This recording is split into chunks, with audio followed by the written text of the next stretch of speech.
Olá pessoal, hoje a gente está aqui para o segundo vídeo sobre vida no exterior, vida no Brasil ou vida no exterior, e a gente vai falar hoje sobre educação, sobre Trabalho mercado de trabalho. e relacionamentos em sociedade, que é um assunto bem delicado, mas que quando a gente vê é uma pedra no sapato dos brasileiros e dos outros imigrantes que chegam aqui no Canadá. Eu imagino que isso aconteça nos outros lugares do mundo também, porque cada sociedade tem a sua maneira de se relacionar e quando você chega num lugar diferente você fica meio que um peixe fora d'água. Então vamos lá? Primeiro tema, quer falar de que primeiro? Bom, Qual é o interessante? vídeo ele não tem muito bem um script, a gente não estuda para fazer os vídeos, então, educação, né? A gente não tem vivência sobre esse assunto, mas Filhos em idade escolar, né? A gente tem mais o conhecimento do que a gente observa e do que nossos amigos que têm filhos em idade escolar falam pra gente. a nossa experiência é mais baseada no que a gente ouve e das pessoas que a gente conhece e estão ao nosso redor. E como elas também refletem a educação que elas tiveram quando elas estavam em atividade escolar, e hoje a gente trabalha com elas, hoje a gente conversa com elas.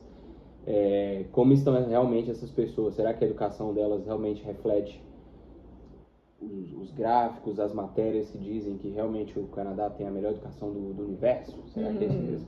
Eu acho muito engraçado, uma coisa que eu acho muito engraçada é que se pegou essa mania, né? Tem aquela escola no Brasil, uma escola no Brasil que é famosa e fala que é a adaptação do modelo canadense, e a escola cobra milhares de reais há muitos anos e acabou que pegou isso aí. Escola canadense, lá em Brasília tem várias. Escola com modelo, com metodologia canadense. Quando a gente chega aqui e observa a realidade do Canadá, a gente vê que não tem absolutamente nada de especial e, enfim, é uma coisa bem mediana, né? Os frutos que são produzidos na sociedade, que são as pessoas que saíram dessas escolas, não apresentam nenhuma excepcionalidade assim, em relação às pessoas que a gente conhece no Brasil, por exemplo. Bom, acho que antes de qualquer coisa, a educação média, acho que do canadense realmente ela é superior à do brasileiro, porque o Brasil é um país muito grande. Ele é um país que o Brasil, como não tem capilaridade de alcançar pessoas em pequenas cidades, numa escola que está ali baseada no sertão, a educação realmente é muito precária no Brasil. Porém, eu acho que se você mora em grandes cidades, paga para o seu filho estudar, é uma escola privada. Eu acho que tem muita gente que é muito privilegiada nesse aspecto no Brasil, e provavelmente são essas mesmas pessoas que ela vem para o exterior e aí ela se frustra porque as pessoas com que ela convive ali ao redor delas são extremamente medianas. Sim. Então, assim, eu acho que... E traz os filhos, vem para estudar na escola pública, né? Porque geralmente o pessoal que estuda aqui em escola pública são raras as pessoas que estudam em escola privada. Apenas a gente observa muito são pessoas mais de um contexto religioso que querem manter os seus filhos ali num ambiente controlado, entre aspas, e matriculam suas crianças nas escolas religiosas, mas fora isso, a maioria das crianças estuda em escola pública. Aí ele vê e se compara a realidade deles estudando em escola privada no Brasil, ou dos filhos que estudavam em escola privada no Brasil, que eles aprendiam, etc., e traz para a realidade da escola pública no Canadá e fica um pouco decepcionado, eu diria. Pelo menos são os comentários das mães que eu vejo falando, mas eu acho o ensino aqui muito fraco. Eu já ouvi essa frase muitas vezes de muitas mães diferentes que têm seus filhos ali em idade escolar, até a pré-adolescência, adolescência, porque no Brasil ele já tinha aprendido isso e aquilo, e aqui no Canadá está aprendendo ainda tal coisa que ele já tinha aprendido há muitos anos atrás, enfim. Eu acho que, assim, quando eu dizia que eu acho que, de modo geral, o Canadá tem uma educação, mas é porque reflete muito nas pessoas, no sentido de educação básica, de como ela trata a natureza, questão de infraestrutura, questão de ética, questão de valores, isso também é educação. E eu acho que, nesse aspecto, o brasileiro ele é muito pobre. Então, assim, nesse sentido, ok, eu acho que o Canadá está muito à frente no Brasil, é muito mais um país civilizado, acho que talvez essa seja a palavra certa. Acho que por conta da cultura ocidental, o brasileiro vai achar que é ocidental também, mas por conta de ser um país ocidental, os valores, as tradições, a religião, etc., acho que criou esse ambiente, né, e essa cultura. Mas quando se fala de uma coisa mais objetiva, né, de como ela sabe matemática, de como ela sabe, eu não sei, gramática ou língua inglesa, geografia, né, geografia é o mais clássico. História, acho que é um pouco deficiente, mas, do outro lado, eu acho que eles tentam valorizar muito os A talentos, formação do né? cidadão, né? Do cidadão e valorização dos talentos, Eu das acho que, habilidades, acho que eles né? tentam manter os olhos assim no que aquela pessoa está mais apta a fazer, e aí acho que tenta valorizar. Porque tem gente aqui, trabalho manual é uma coisa muito comum aqui, né? Então ver que uma pessoa não é muito intelectual, meu filho, você já parte para lá. E tem outras habilidades também que eu acho que são desenvolvidas que eu acho que tem mais espaço aqui. Né? Eles têm mais espaço de se desenvolver na escola e como a infraestrutura no geral é melhor e já veio adaptada para esse tipo de atividade, eu acho que são coisas que se desenvolvem com mais facilidade.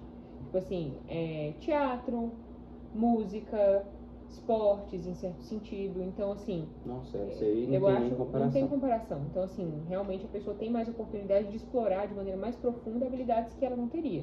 No Brasil existe uma limitação muito grande. E não valoriza assim, isso no Brasil, isso né? não tem valor nenhum. Não tem valor. Alta cultura, né? Por Alta exemplo. cultura, sim. Alta cultura no Brasil é alta cultura porque não tem acesso para as massas. E aqui é uma coisa mais massificada. Sim, uma criança de classe média, uma criança pobre pode ter acesso a fazer teatro na escola, se ele for um bom orador, ele tem a possibilidade de explorar isso. Se ele for um bom esportista, tiver bom em esporte, ele tem a habilidade também, a oportunidade de explorar isso e até, inclusive, ir para faculdades, ter isso como meio de vida. Não que seja uma coisa fácil, é super difícil, mas as oportunidades são maiores e estão mais disponíveis para todos. Música também é uma coisa que se valoriza bastante. As crianças fazem escrita. Sim, coisas que no Brasil não tem valor nenhum. Que já vem como uma consequência da leitura, né? Leitura, assim, isso foi uma coisa que a gente percebeu assim que a gente chegou, a gente não tinha carro, usava ônibus, e aí você via adolescente lendo livro no ônibus.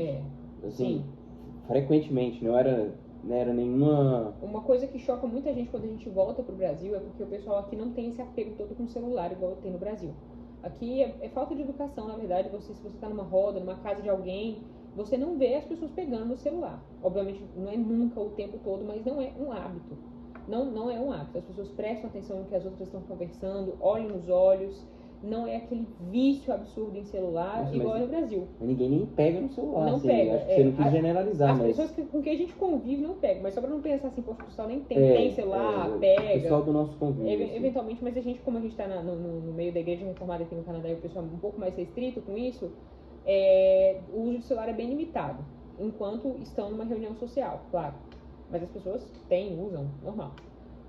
Nos ônibus as mesmas coisas. Então quando a gente vai pro Brasil a gente tem esse choque, porque o brasileiro com certeza é o primeiro ou segundo povo do mundo, população do mundo que mais usa celular, que mais passa horas em rede social.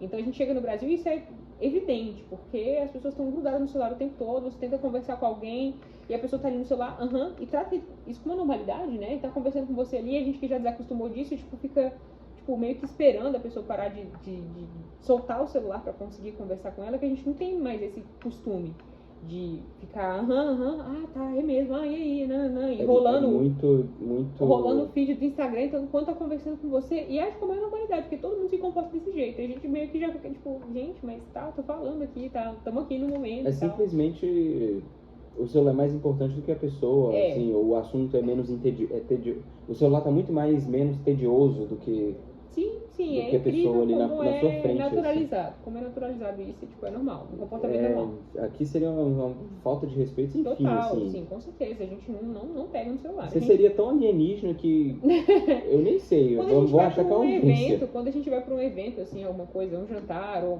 na casa de alguém, a gente praticamente nem leva o celular. A gente fala, nem vai mexer mesmo no celular, nem leva, deixa em casa mesmo e vamos sem celular. Parece que o simples ato de você tirar o celular aqui do bolso já causa uma ansiedade, assim, no ambiente, já sabe? meio que pausa a conversa mais ou menos. Todo mundo já olha pra você, tipo assim, o que essa pessoa vai fazer? Todo mundo sabe que se o celular tocar, se você atender, se você conversar, mexer, deve ser alguma coisa importante que a pessoa tá fazendo isso.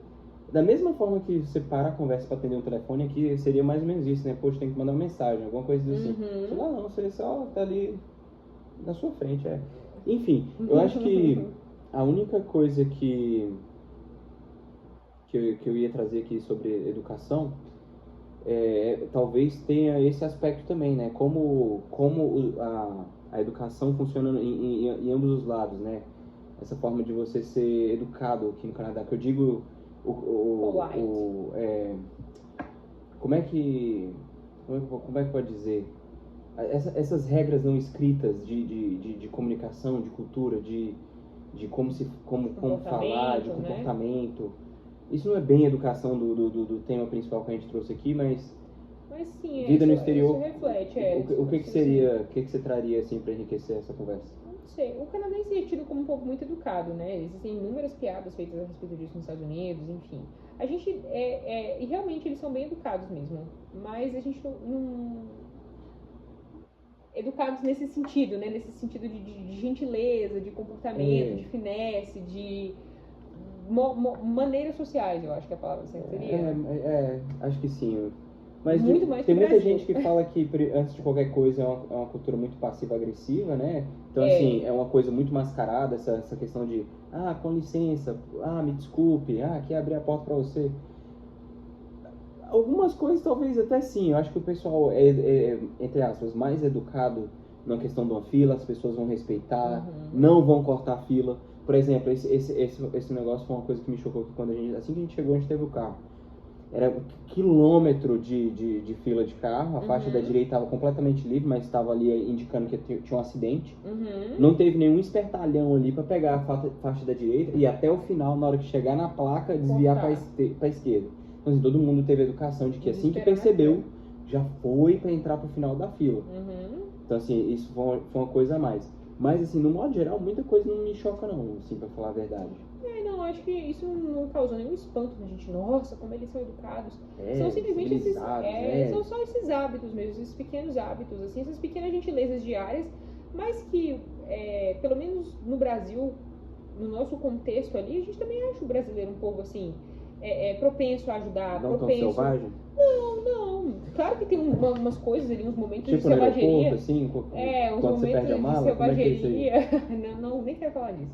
Uns momentos de selvageria ali, mas no geral você encontra, né, as pessoas dispostas a ajudar, a dar uma atenção, a fazer uma coisa assim no Brasil também. Eu também isso não foi uma coisa assim que, nossa, saí do mundo dos macacos, do mundo dos neandertais e cheguei aqui no mundo das pessoas maravilhosas. Não foi muito bem assim, não. Mas, enfim. Agora, a educação escolar, que era o que a gente estava falando, né? A gente acabou entrando em outro tema. A educação escolar, na verdade, a gente percebe, os brasileiros com quem a gente convive, a gente já disse que não tem filhos em idade escolar, então a gente não tem condições de comparar aqui dentro da nossa casa a realidade. Mas, das conversas que a gente escuta, das pessoas que a gente escuta, é que, em relação ao Brasil, é um pouco atrás, sabe? As mães ficam um pouquinho frustradas, mas elas um pouco que se adaptam. Eu muitas vezes vendo esse desabafo das mães, a gente tem um grupo de brasileiras aqui na nossa cidade de Hamilton, que é um grupo imenso, as mulheres, como vocês devem imaginar, falam o dia inteiro, comentam todos os assuntos do mundo, então mesmo que eu não queira, eu acabo sabendo da realidade das escolas. Na minha visão, muito externa mesmo, de apenas observar o comportamento dessas mães, eu acho que é uma questão de perspectiva. Eu acho que não é porque o ensino aqui é atrasado, nem nada disso, eu acho que o referencial delas é outro, e quando elas comparam com o referencial delas, não é aquilo que elas imaginavam. Mas eu acho que, num contexto geral, eu acho que provas objetivas, resultados objetivos estão aí provando que em provas como o PISA, por exemplo, outras avaliações, o Canadá está muito, muito, muito à frente do Brasil. E o Brasil está pior do que muito país aí, até africano, assim, o Brasil consegue então, em critérios objetivos, não tem o que a gente dizer. O Canadá com certeza está à frente. Eu acho que essa questão da falta de, realmente são referências diferentes, são experiências diferentes, e as expectativas dos supridos que elas esperavam outra coisa, mas dentro dos standards mundiais o Canadá está bem. Assim, bem melhor que o Brasil, eu diria. Uma coisa que eu queria comentar dessa parte da educação é a questão do progressismo nas escolas. Eu acho que isso é bem pesado. Eu acho que é uma coisa que conta super contra o Canadá nesse aspecto, assim, mais que no Brasil. Eu acho que a questão aqui está bem mais avançada. Mês de junho agora passou, foi o tal do Pride Month, né, no mundo inteiro. E aqui no Canadá, todas as escolas de crianças de 3 anos, 4 anos, 5 anos, todas as escolas católicas inclusive, erguem uma bandeira gay nas escolas do lado da bandeira do Canadá. Sabe, qual a necessidade disso? Realmente assim, sem meias palavras, é empurrado goela abaixo. Cultura woke e progressismo aqui no Canadá, nas escolas, é empurrado goela abaixo. Então, colocando seus filhos nas escolas aqui no Canadá, eles vão ser confrontados diariamente com essa questão de identidade de gênero. Isso é uma coisa bem explícita e bem mais antiga que no Brasil, então já está muito mais cauterizado dentro da cultura, dentro do ambiente escolar, essa coisa de não se esconda, de incentivo. doutrinação mesmo, de identidade de gênero, assim, uma coisa bem pesada. Então, nas escolas, é muito comum você ver crianças sem gênero, meninos que eram meninas e que são chamados de meninos, identificados como meninas. Traz essa falta da sexualidade, assim, numa com falta crianças de muito contexto, pequenas, muito pequenas já são introduzidas a esse assunto de maneira, assim, empurrado goela abaixo. Então, as famílias ficam completamente desarmadas, né? E você não pode chegar e dizer, porque senão você já é tido como uma pessoa preconceituosa, você já pode receber um processo. E a coisa tem entrado numa escalada, num acrescente de consequências civis e jurídicas, inclusive para pessoas que peitam isso, que é uma coisa bem até perigosa. A alternativa que se encontra aqui no Canadá, que as pessoas da nossa igreja fazem, são as escolas cristãs, as escolas religiosas. Então, o que acontece? Como o imposto é muito alto, as escolas são públicas, são custeadas com o dinheiro do governo, e você tem a oportunidade, se você quiser, de colocar em escolas privadas. Geralmente as escolas privadas são escolas religiosas, então escolas cristãs. Como essas escolas não são pagas com o dinheiro do contribuinte... Existem cristãs, mas existem de outras também. Cristãs, né? Existem escolas judaicas, árabes, enfim, a gente está falando do nosso contexto de cristãos, mas tem escolas muçulmanas, escolas judaicas, escolas católicas. As escolas católicas recebem o dinheiro do governo, então não entram muito nessa questão, mas como as escolas privadas elas não recebem o repasse do governo, elas não são financiadas publicamente, são financiadas com dinheiro particular dos pais que pagam a mensalidade ali, e é bem caro, inclusive, $1.000 por mês, elas têm a liberdade de escolher o que elas vão ensinar. Então, elas não são obrigadas a seguir esses guidelines do governo. Então, por exemplo, nas escolas cristãs da nossa igreja, não se ensina identidade de gênero, obviamente. As crianças aprendem a Bíblia, as crianças aprendem as confissões das igrejas, as crianças aprendem criacionismo, as crianças são levadas a crerem, acreditarem, são ensinadas de acordo com aquilo que a Bíblia diz, com aquilo que as famílias querem que elas sejam ensinadas. A gente vê isso como um lado muito positivo, porque no Brasil já não se tem essa liberdade. Mesmo escolas particulares, que se dizem escolas cristãs, e esse é um negócio que está aumentando no Brasil, elas não têm a liberdade total e absoluta de se ensinar o que elas querem. Eu acho que elas não podem ensinar criacionismo, por exemplo. Aqui, as escolas cristãs não têm a liberdade de não aceitar pessoas que não sejam da denominação. Então, as escolas da nossa igreja, por exemplo, elas só aceitam crianças que são das famílias membros daquelas igrejas, para justamente não ter essa contaminação, entre aspas. Não chegar uma criança com outra fé e acabar influenciando os filhos, sendo que o intuito é justamente proteger os filhos de influências externas, né, de influências que sejam malignas, né? No Brasil já não tem essa oportunidade. Se você está numa escola escola evangélica, mas você é católico, você tem o direito de se matricular ali se você quiser, e a escola não pode fazer nada para te barrar. Então, apesar desse crescente de progressismo, de cultura woke dentro das escolas, você ainda tem essa proteção aqui no Canadá, que é mais aguda que no Brasil, né? As escolas têm uma salvaguarda ali, são uma salvaguarda, uma possibilidade de você proteger os seus filhos se você quiser. E no Brasil mesmo, no contexto de escola cristã, evangélica, ou árabe, ou judaica, você ainda assim tem que seguir o MEC, você ainda assim não pode proibir uma criança de uma outra religião, de uma outra família, se matriculando nas escolas. Enfim, esse é meu comentário final a respeito desse assunto. Vamos falar sobre agora o mercado de trabalho. Comparado com o Brasil, eu acredito que se você estiver abrindo o seu próprio negócio, talvez você encontre muito mais oportunidade no Brasil. É aquela velha conversa, né? Um país de primeiro mundo, ele já é de primeiro mundo porque ele já tem tudo. No caso, no Brasil, talvez não. Aqui, o que é muito bom é que se você vai começar um trabalho, né? Como eles chamam, né? Entry-level job, você vai ter muito mais dignidade, porque o salário mínimo é muito mais alto.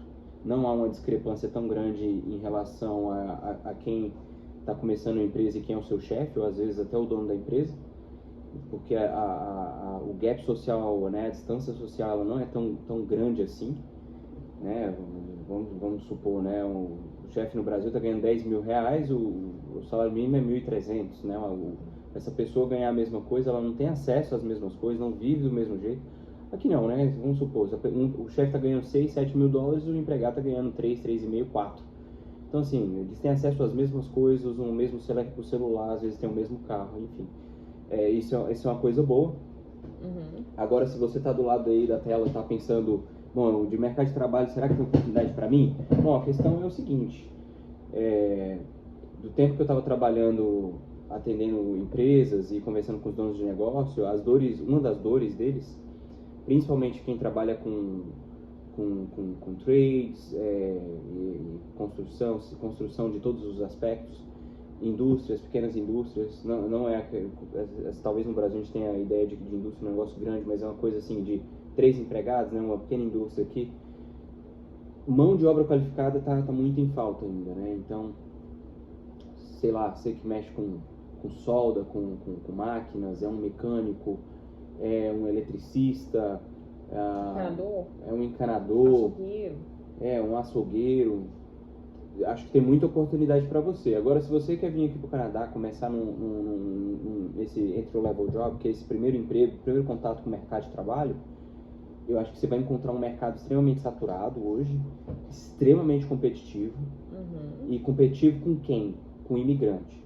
Então, assim, já cansei de ver vagas aí nossa, milhares, estou falando de milhares, estou falando de mais de 1.000 pessoas para uma mesma vaga que não paga tanto, que não exige tantas qualificações. Às vezes até exige boas qualificações, mas muita gente, mesmo assim, consegue atender essas qualificações. Então, assim, eu não acho que esteja fácil aqui nos dias de hoje, né? Inclusive, eu estou aplicando para o LMIA através da empresa que eu trabalho.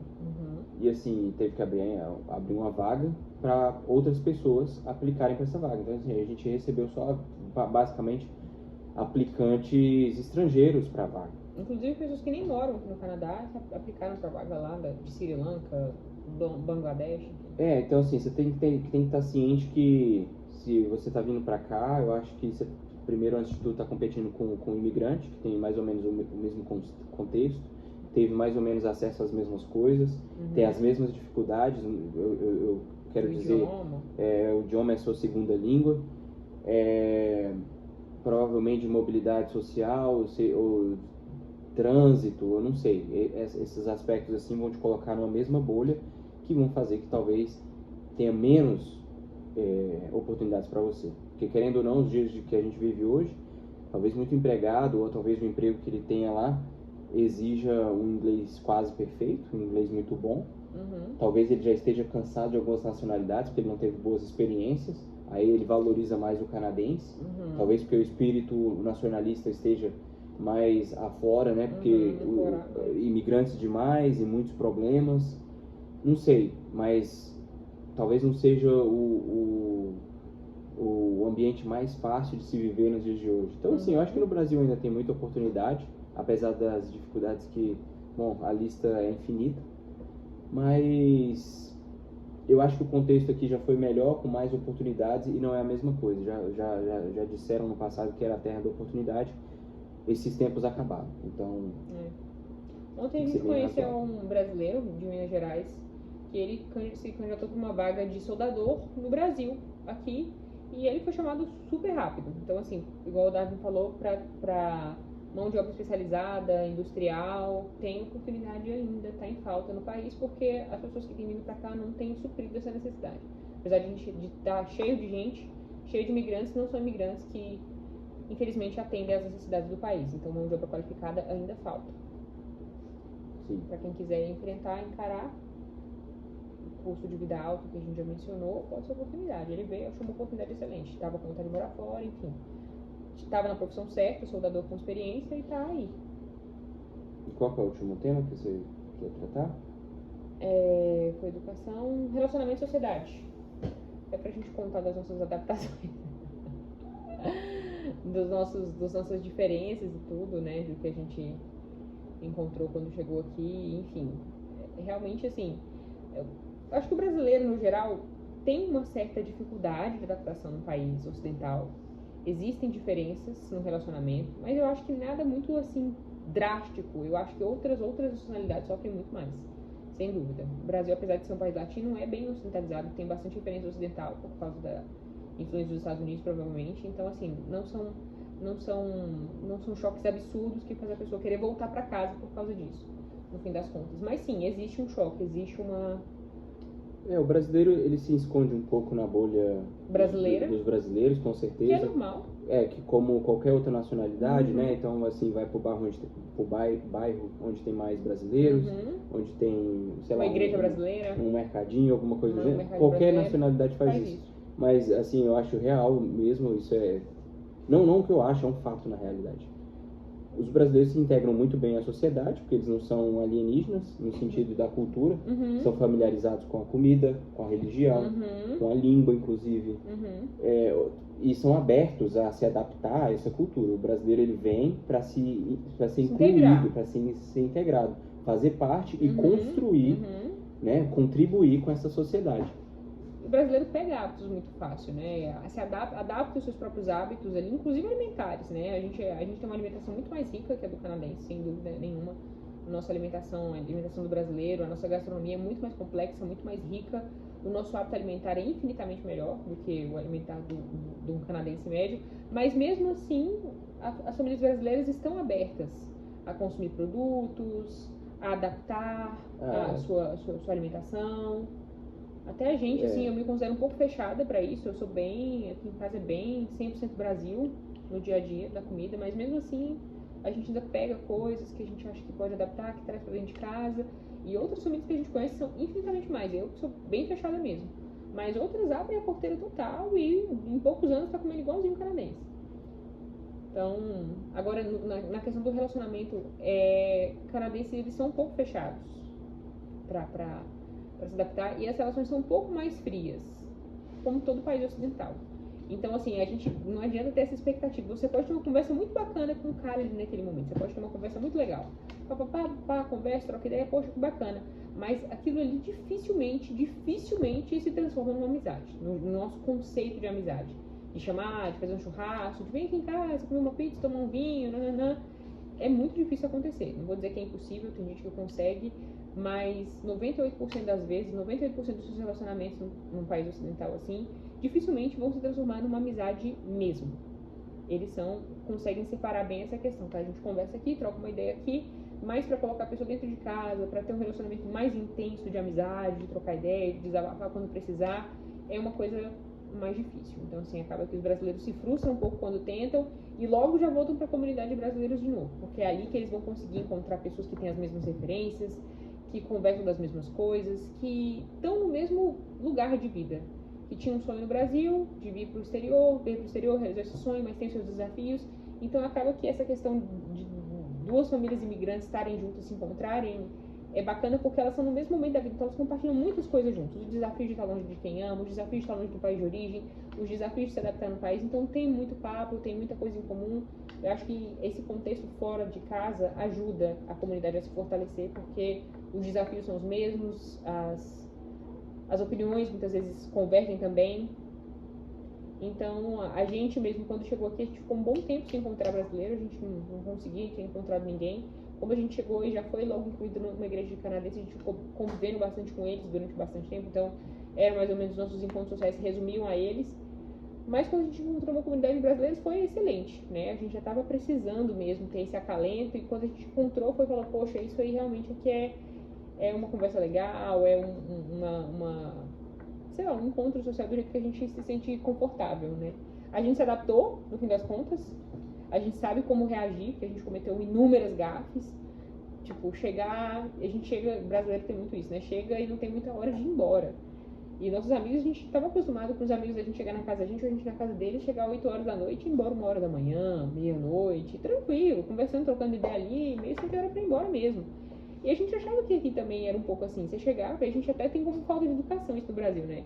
Você chega, come e vai embora, tipo, não posso ir embora pra pensar que a pessoa vai pensar que eu só vim pra comer, tem que trocar uma ideia ali com ela e tal. A gente chegava muito com isso na cabeça, e a gente chegava e não ia embora da casa do povo, doidos pra ir embora, a gente doido pra ir embora. E eles doidos que a gente fosse embora, achando um absurdo a gente estar ali. E a gente conversando pra ser legal, pra, poxa, vim aqui pela sua companhia, não pela comida e tal. E acabou que nessa a gente passou várias gafes, assim, com certeza o pessoal falando, gente, vão dormir aqui, vão morar aqui. Até que a gente conseguiu entender que tem um timing perfeito ali. Você chega, tem ali um cheese and crackers, que eles chamam, né? Tem uma mesinha ali de queijos, uma entradinha, tem a janta, a sobremesa. Cara, eu acho que depois da sobremesa ali, eu acho que 15 minutos depois é a hora de você tá caindo fora. Você não fica mais de 1h30, no máximo 2 horas na casa de alguém que te chame pra jantar. Então, assim, e até que a gente se adaptou, entende. Quando quando a gente chega aqui, ele chega aqui em casa, a gente sabe seguir essa regrinha também. O problema é, todo mundo que vem aqui em casa, a gente quer que haja igual.